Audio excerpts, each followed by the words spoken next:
There isn't a farmer in the UK that isn't massively challenged by this unprecedented drought and heat in which we find ourselves, and no more so than those who are trying to grow potatoes. Now, we're in a field of potatoes. If I just bring you forward a little bit so you can see over the crop there. So this crop ideally would like around 5 millimetres of water per hectare per day. Obviously, that's not been falling from the sky for months. So that's having to be they're having to be irrigated using water that's been stored in reservoirs or indeed abstracted from rivers. And that's becoming increasingly challenging, as we know, as the water is starting to run out. And I had a meeting with John Sedgwick from Lamb Weston this week. So Lamb Weston grows and supplies around 200,000 tonnes of potatoes per year to its factory, mainly for chips, but also a bit of dehydrate. And we had a big conversation about the biology, the state of the art, that actually will help grow a better potato. Do we know the biology that is involved and the technology to help grow better potatoes? Obviously, technologies like soil moisture detectors, so soil moisture sense, obviously very important in conversations like this. But also we've been having a discussion with Andrew Houseman from Drip UK about what the role of drip irrigation could be in helping farmers use less water. Challenging times. Anyway, let's bring you a little bit closer so we can have a little bit more of a chat, and I'll bring you up a little bit as well. Right, moving on from thirsty potatoes.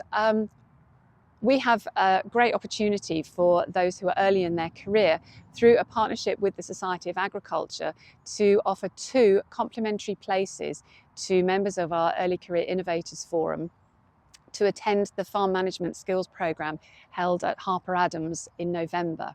Now, you'll need to fund your own travel and accommodation, but once you get there, the course is free, and it will enable you to have an immersion in all the things that might impact your need as a future farm manager. So things like finances, development of people, including yourself, managing risk, farming of the future, all sorts of kind of an immersive experience around what it would mean to be a farm manager of the future. So if you would like to apply for one of those 2 places, please do get in touch and we will talk you through the process. Now, a warm welcome to one of our latest new members, Dynium.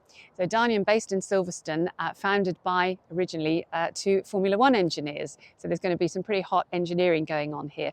And they want to have applied their knowledge and expertise into developing an autonomous robotic logistics platform for the fruit industry. Now that is really important actually, because you've got skilled pickers in the fruit sector. What you don't want is for them to be spending their time hauling product around, taking it to be moved to the pack house. You want them to carry on picking. So the Bob, the Berries on Board platform, does literally the heavy lifting in moving product around. So Dynium, you're very welcome, and we're looking forward to working with you. Now, talking of robotics and funding, there was an announcement this week under the Farming Futures R&D fund that there's a new £20 million competition has opened for robotics and automation in agriculture, horticulture and forestry. And having looked at the scope, this has got a very wide scope. It's very enabling funding. So if you are developing technologies in that space, this is the competition for you. Closing date is 30th of September, so do check that out. And there is actually quite a lot of public funding around at the moment. I think this reflects the government's commitment to robotics and automation, not just in agriculture and horticulture, but more widely across all sectors. But there's so much around that we actually collated it all into our member mail this week. So if you're one of our members, you should have got a big summary of all the funding that's around, and indeed some examples of some of our members that have been successful in getting that funding. So hopefully that's inspired you. Okay, that will do. I'll move out of this thirsty potato crop and I will wish you a very lovely weekend, and I'll see you next week. Thanks for joining us for this week's Agri-Tech update. Subscribe, share and stay connected. And don't forget to sign up for our newsletter to get the latest innovations straight into your inbox. See you next week.